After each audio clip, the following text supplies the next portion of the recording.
అందరికీ నమస్కారం. సక్సెస్ఫుల్గా 9 రోజులు ఎటువంటి ఆటంకాలు ఎలాంటి ఏం జరగకుండా హ్యాపీగా అసలు అంటే యాక్చువల్లీ మేము అనుకున్నాను 9 రోజులు ఉపవాసాలు ఉండాలి, ఓన్లీ నైట్లో తినాలి, ఏ అడ్డంకులు వస్తాయో ఏంటో అని చాలా భయపడ్డాము. అంతా అమ్మదయ.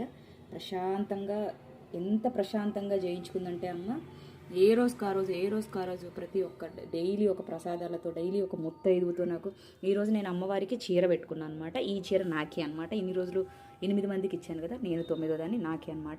అమ్మ దయతో నాకు అది.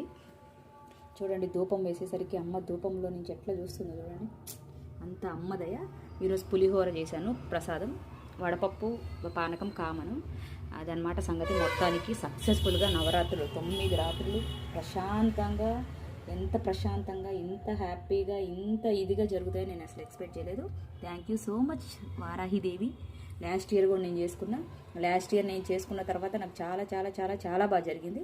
ఈ ఇయర్ కూడా చేసుకున్నా. ఈ ఇయర్ కూడా చాలా బాగా జరగాలని కోరుకుంటూ మీరు కూడా అందరూ హ్యాపీగా ఉండాలి. మీరు కూడా నెక్స్ట్ ఇయర్ మీరు కూడా చేసుకోండి. ఈ ఇయర్ చేసుకోలేని వాళ్ళు, ఈ ఇయర్ చేసుకున్న వాళ్ళందరికీ అమ్మ దయ ఉంటుంది.